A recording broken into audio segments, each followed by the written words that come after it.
एक मामला फिर स्कूल के बच्चे ने फांसी लगा ली। पहले प्रयागराज से आया था ये मामला, अब के दिल्ली से आया है। और अब बता रहे हैं कि जातिवाद के कारण बच्चे ने आत्महत्या कर ली। किस कारण करी, आइए उनके पिताजी से सुनते हैं क्या बात हुई, क्या कारण हुआ, बताइए। नमस्कार जी, मैं अशोक कुमार पारासर हूँ। मैं दिल्ली जौहरीपुर क्षेत्र में रहता हूँ, कदम फार्म कॉलोनी, गली नंबर 1, मकान नंबर C10 है। ये 3 जून की घटना है। ये 3 जून में लगभग 9:36 पर मेरे पास एक कॉल आई। मैं किसी पूजा में जाने के लिए था, तो उसमें व्यस्त था। मैंने अपने बड़े पुत्र को, जो कि उम्र उसकी 17 साल है, 12th का छात्र है, मैंने उससे कहा बेटा देखिए किसकी कॉल है ये। तो ये बोला पापा राजकुमार सर की कॉल है। जो मेरा छोटा पुत्र है क्या नाम है, अभिषेक पारासर, वो राजकीय सह शिक्षा विद्यालय जौहरीपुर में पढ़ता था।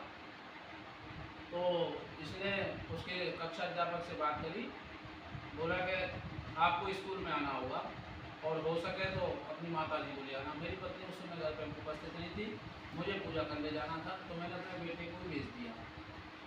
वहाँ जाकर के पुत्र पहुँचा। उसके पीरियड में एक कॉल फिर मेरे पे आई। मैं उस समय पूजा में व्यस्त था।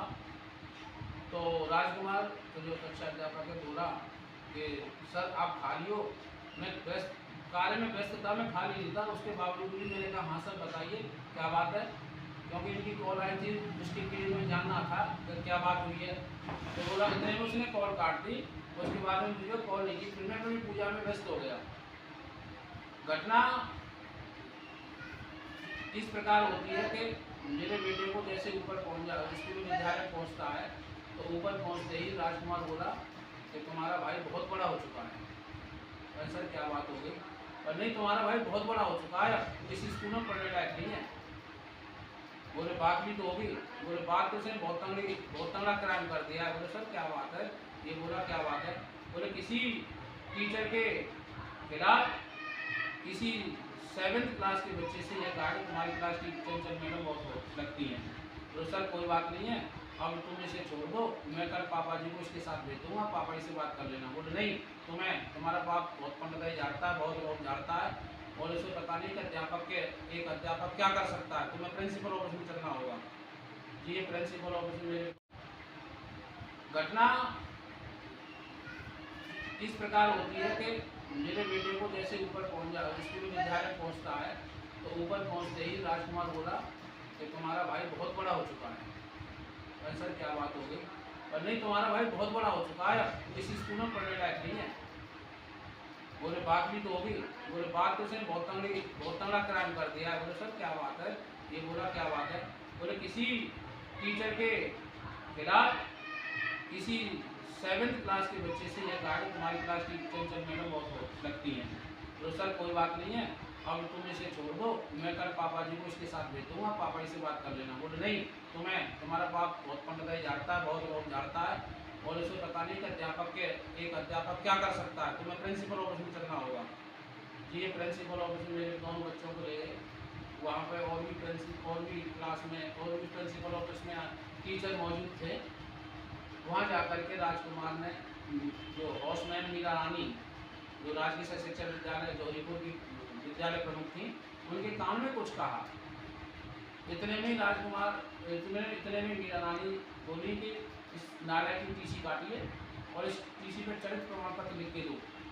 ऐसे नालायक की हमारे स्कूल में कोई जरूरत नहीं है। और अभद्र टिप्पणियाँ करने लगे, बच्चे को गाली गलौज देने लगे, जिससे मेरा बड़ा बेटा भी दहशत में हो गया और छोटा बेटा कब कपाने लगा, हाथ जोड़ करके पैरों में गिर करके, और हाउस प्रमुख मीरा रानी, विद्यालय प्रमुख मीरा रानी के पैरों में गिर करके गिड़गिड़ाने लगा, गिर पड़ा, कपाने लगा, माफ़ी मांगने लगा कि मैम मेरी गलती क्या, मुझे छोड़ दो मैम, आगे से ऐसे नहीं करूँगा। बहुत रोने लगा। तो मीरा रानी को दया नहीं आई और उसने हाथ से उसको धक्का दिया और निकल जाए इस ऑफिस से। फिर वो पड़ोस में उसका कक्षा अध्यापक राजकुमार बैठा हुआ था, उसके पैरों में गिर पड़ा कि सर मुझे बचा लो, सर मुझे आज के बाद ऐसा कोई गलती नहीं करूँगा, लास्ट बार क्षमा कर दो सर। बहुत कपकपाने लगा, गिड़गाने लगा, माफ़ी मांगने लगा। बच्चा रोने लगा। करीबन 8 पौन घंटे तक मेरे बच्चे को टॉर्चर करते रहे, दिल और दिमाग पर बच्चे को मानसिक प्रताड़ना देते रहे। इतना घिनौना अत्याचार, जघन्य अत्याचार करने लगे बच्चे पर। उसके बाद में कहा खड़ा हो, हम सोचेंगे। खड़ा बच्चा जब हुआ, उसने माफ़ीनामा लिख, उसने माफ़ीनामा नहीं लिखा गया, उस पर इतना घबरा गया बच्चा। तो उसने मेरे बड़े बेटे को कहा, भाई तू माफ़ीनामा लिख। मैंने सर आप बात कर लीजिए, मेरे पिताजी से फ़ोन कर लीजिए, उनको बुला लीजिए। बोले नहीं, ऐसे बच्चे को तो जान से मर जाना चाहिए, फांसी लगा कर के मर जाना चाहिए। इस तरह से अभद्र टिप्पणियाँ, गाली गलौज करने लगे। मेरा बाप बहुत पंडिताई झाड़ता, रौब झाड़ता है स्कूल में आकर के। अब देखते जयवती उसने कहा इसकी टीसी के लिए फॉर्म निकालो कंप्यूटर से। टीसी निकालने फॉर्म निकाल ली, वो निकाल कर टेबल पर रख दिए। एक विष्णुदत्त भट्ट है, उसने जाकर के कहा इसकी एसएलसी काटो, इसकी एसएलसी काटो, उसकी टीसी काटो नालायक की। बच्चा बहुत घबरा गया। इन्होंने एसएलसी काटने के लिए कहने लगे, लेकिन मैंने कहा सर मैं साइन नहीं करूँगा एसएलसी, मैंने इस पर लिखूँगा कुछ भी। मैंने कहा अच्छा इस पर प्रार्थना पत्र लिखो, इसको काटने के लिए, टीसी काटने के लिए। तो बच्चे ने प्रार्थना पत्र नहीं लिखा। तो बोले सर, बोले ऐसा तुम यहाँ से निकल जाओ, कल अपने बाप को भेजना, इसकी टीसी लेके जाएंगे और इसका पूरे विद्यालय, पूरे जिले में भी इसका कहीं एडमिशन नहीं होगा, इसमें चरित्र प्रमाण पत्र लिख दिया जाएगा। बच्चा मेरा दिल दिमाग से घबरा गया। मेरा बच्चा घर पर रोता हुआ, घबराता हुआ घर पे आया। माँ इसकी नीचे थी, बेटी मेरी नीचे थी। मेरे बेटे को कोचिंग जाना था, 11 बजे वो लेट हो रहा था, इसलिए वो नहा धो करके मेरा बड़ा बेटा कोचिंग चला गया, जो कि ऑर्बिट क्लास जौनपुर में ही है, 30 फुटे पे वहाँ। फिर इसकी माँ बोली बेटा क्या हो गया, क्या बात हो गई। मेरा बड़ा बेटा कुछ बता नहीं पाया था, वो लेट हो रहा था, इसने सोचा आगे बताऊँगा जो भी बात है। तो वो बच्चा इतना घबरा गया कि वो कुछ नहीं बता पाया अपनी माँ को, रो रहा था। केवल इतना ही कहा कि मम्मी मेरी दुनिया से टीसी काट दी, मेरा अब स्कूल में कहीं एडमिशन नहीं होगा, मेरा चरित्र प्रमाण, मेरा गलत चरित्र लिख करके, और मैडम ने जो है राजकुमार ने मेरे कक्षा अध्यापक ने टीसी काट दी, मेरा कहीं मेरा भविष्य खराब हो गया। माँ ने उसको सांत्वना दिलाई, बेटा चिंता मत कर, तेरे पापा को आने दे, पापा को सारी बात बताना और हम बताएंगे, चिंता मत कर। तू एक काम कर, तो गर्मी पड़ रही है, ड्रेस उतार और अपने कपड़े चेंज कर ले, मैं खाना बना रही हूँ और तू खाना खा लियो। बच्चों को एक ऊपर कपड़ा दिया गया पढ़ने के लिए, वहाँ बच्चों के कपड़े रखते सब वही उतारते, वही रहते, नहीं पढ़ते हैं बच्चे। बच्चा यहाँ से नीचे ऊपर गया, नीचे से ऊपर गया बैग रख करके, तो वहाँ मेरे को परिवार वालों, मेरी पत्नी को यही पता था कि बच्चा ड्रेस उतारने गया है, लेकिन उस बच्चे के दिमाग में पता नहीं कितना क्या आ रहा था, क्या सूझ रहा था। और लगभग 20 मिनट के बाद में खाना बन गया तो बच्चे की माँ ने आवाज़ लगाई, मेरी पत्नी ने, कि बेटा अभिषेक खाना खा ले, आजा खाना खा ले। 5-7 आवाज़ लगाई, लेकिन ऊपर से कोई जवाब नहीं मिला। तो मेरी बेटी से बोली, बेटी देखियो वो ऊपर छत पर तो नहीं गया, कहाँ क्यों नहीं आ रहा वो खाना खाने। तो बेटी टीवी देख रही थी, वो नहीं जा पाई, वो मम्मी तुम ही चले जाओ। जैसे ही मेरी धर्मपत्नी ऊपर गई, जाकर कमरे को देखा जिसमें उनको दिया गया था पढ़ने के लिए, उस कमरे में नहीं था। तो सामने वाले कमरे को देखा तो उसमें मेरा बेटा फांसी लगा करके उसने अपनी जीवन लीला समाप्त कर दी। मुझे फ़ोन पर बताया, पड़ोसियों को बुला के लाए, इसकी माँ बेहोश हो गई, चिल्लाने लगी, बेटी को बेहोश हो गया होगा। तो मैंने पूजा मेरी समाप्त हो चुकी थी, वही पड़ोस में और भी क्लास पढ़ती है, तो मैं बच्चे को, बड़े बेटे को लेकर वहाँ से मैंने मोटरसाइकिल पर बैठा के ले जाना पड़ेगा हॉस्पिटल, इसलिए मैं उसको इसी क्लास से लेके आया। मैंने आगे देखा तो यहाँ बहुत बड़ा हजूम जुड़ रहा था, गली मोहल्ले के कोई हाथ मल रहा है, कोई पैर मल रहा है, और तुरंत मुझसे बोले, मैंने देखा बेटा मेरा नीचे पड़ा हुआ है, मैं घबरा गया बुरी तरीके से, और तुरंत मैंने जो पैसे निकाल करके, गाड़ी तैयार थी, मैं हॉस्पिटल ले गया।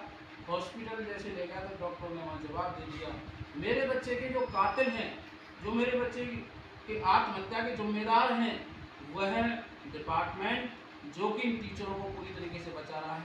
पुलिस, SHO थाना करावल नगर, SHO उपेंद्र सिंह सोलंकी और IO अंकित कुमार, इन लोगों ने मिलकर के डॉक्टरों, टीचरों के साथ साठगांठ करके, और CCTV फुटेज मौजूद थे सर, उन CCTV फुटेजों को इन्होंने डिलीट करवा दिया।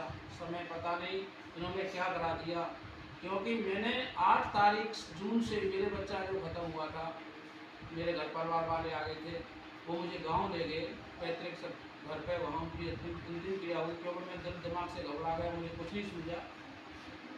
वो गांव ले गए वहाँ जा करके फिर 8 तारीख को एसएमसी मेंबर संध्या रानी का कॉल आता है मेरे पास, सर आपको न्याय दिलवाएंगे। स्कूल से कुछ टीचर भी वहाँ गए, पंकज झा और एसएमसी संध्या रानी जो एसएमसी प्रमुख हैं, उपाध्यक्ष हैं, उन्होंने कहा आपको न्याय दिलाएंगे, चिंता मत करिए, आपको न्याय दिलाएंगे, आपके बच्चे को न्याय मिलेगा। लेकिन सर मेरे बच्चे को न्याय नहीं मिला। मेरा बच्चा, मैंने बहुत ही प्रयास कर लिए और पुलिस वाले भी मुझको बहुत धमका रहे हैं कि तू कुछ आगे जाएगा, हम तुझ पर कोई केस बना देंगे, तुझे अंदर कर देंगे। मेरे गली मोहल्ले में ये एसएमसी की जो एक डिपार्टमेंट से मीटिंग गठित हुई, उसमें इसमें 2 गुर्जर और 3 जाट, इसमें जो है मुख्य इसके भागीदार हैं बच्चे की आत्महत्या है। इसमें एक सुधाकर जो गोकुलपुरी स्कूल का वाइस प्रिंसिपल, और एक जो है सावित्री देवी, ये सुबह की प्रातः लड़कियों का स्कूल होता है, इसकी वाइस प्रिंसिपल हैं। और एक चरण सिंह, ये लड़कों का है, ये मेट्रो स्टेशन के गोकुलपुरी मेट्रो स्टेशन के पास में स्कूल है, इसका वाइस प्रिंसिपल है। ये दोनों जाटव समाज से आते हैं, सुधाकर जी गुर्जर समाज से आते हैं। इन लोगों ने भी अपनी जाति की तरफदारी की है और मेरी गली से केवल जो मेरी पुरानी रंजिश जिनसे चल रही है कोई विवाद के ऊपर, पुलिस वालों ने थाने बुलाकर उनसे अपने बयान लिए। उन्होंने गलत एविडेंस दे करके मेरे बड़े बच्चे को भी फंसा के बहुत ही प्रयास कर लिए और पुलिस वाले भी मुझको बहुत धमका रहे हैं कि तू कुछ आगे जाएगा, हम तुझ पर कोई केस बना देंगे, तुझे अंदर कर देंगे। मेरे गली मोहल्ले में ये एसएमसी की जो एक डिपार्टमेंट से मीटिंग गठित हुई, उसमें इसमें 2 गुर्जर और 3 जाट, इसमें जो है मुख्य इसके भागीदार हैं बच्चे की आत्महत्या है। इसमें एक सुधाकर जो गोकुलपुरी स्कूल का वाइस प्रिंसिपल, और एक जो है सावित्री देवी, ये सुबह की प्रातः लड़कियों का स्कूल होता है, इसकी वाइस प्रिंसिपल हैं। और एक चरण सिंह, ये लड़कों का है, ये मेट्रो स्टेशन के गोकुलपुरी मेट्रो स्टेशन के पास में स्कूल है, इसका वाइस प्रिंसिपल है। ये दोनों जाटव समाज से आते हैं, सुधाकर जी गुर्जर समाज से आते हैं। इन लोगों ने भी अपनी जाति की तरफदारी की है और मेरी गली से केवल जो मेरी पुरानी रंजिश जिनसे चल रही है कोई विवाद के ऊपर, पुलिस वालों ने थाने बुलाकर उनसे अपने बयान लिए। उन्होंने गलत एविडेंस दे करके मेरे बड़े बच्चे को भी फंसाने की कोशिश कर रहे हैं। अतः इस केस को पूरी तरह दबाने की कोशिश कर रहे हैं और शिक्षा डिपार्टमेंट, एजुकेशन डिपार्टमेंट पूरी तरीके से अपने इस केस को दबाने की कोशिश कर रहे हैं। अगर मेरे बच्चे को न्याय मिलने की जगह ये लोग हमको ही उल्टे फंसाने की कोशिश कर रहे हैं। इसलिए मेरे आप लोगों से प्रार्थना है कि इस गरीब ब्राह्मण के लिए न्याय दिलाएं।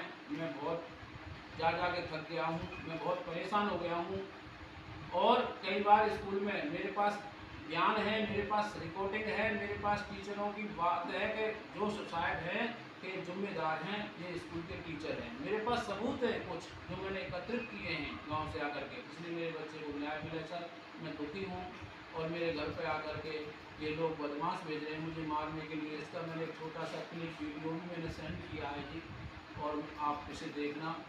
इसलिए मेरा यहाँ जीना हराम, ये मेरा यहाँ जीना हराम कर रखा है। मैं ना कहीं घर से बाहर जा सकता, ना मेरे बच्चे जा सकते। हम जेल की तरह घर में कैद हैं और कहीं मैं कोर्ट में जाता हूँ तो मुझे बीच में आकर के लोग धमकाते हैं कि तेरे कोर्ट केस करेगा, तुझे मार देंगे, ये कर देंगे, वो कर देंगे। 50 तरह की मुझे धमकी दे रही हैं और तेरे बच्चे को किडनैप कर देंगे, ये कर देंगे। सर मैं बहुत दुखी हूँ, मैं मेरी समझ में नहीं आता मैं अब क्या करूँ। मैं ज़िंदगी से परेशान हूँ, इसलिए मुझे न्याय मिले, अन्यथा मैं आत्महत्या कर लूँगा जी। तो प्रशासन इस वीडियो को देखे और जो भी देख रहा है इसको आगे से दे रहे हैं। प्रशासन का कागज भी है 7 तो तारीख। प्रशासन से हमारी मांग है इस पे कड़ी से कड़ी कार्रवाई होनी चाहिए और जांच होनी चाहिए इन सब चीज़ों की।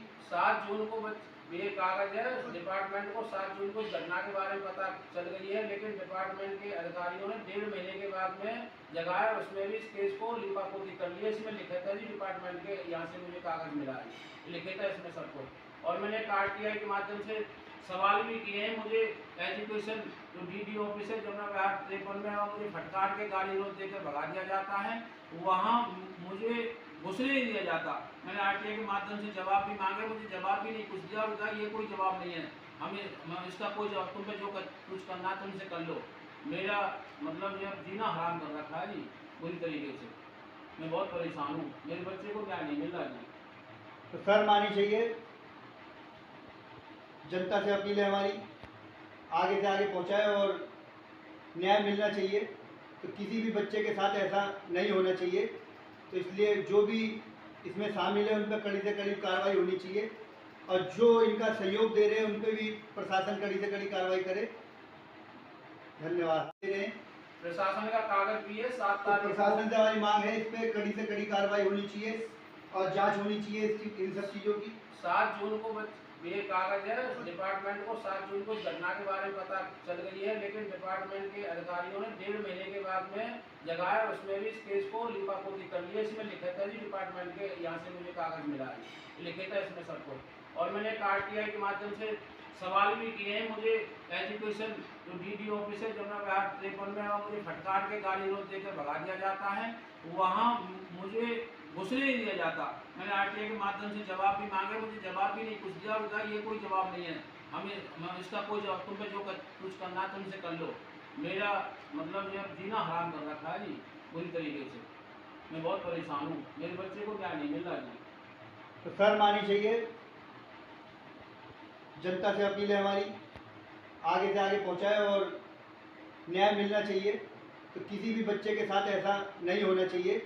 तो इसलिए जो भी इसमें शामिल है उन पर कड़ी से कड़ी कार्रवाई होनी चाहिए और जो इनका सहयोग दे रहे हैं उन पर भी प्रशासन कड़ी से कड़ी कार्रवाई करे। धन्यवाद।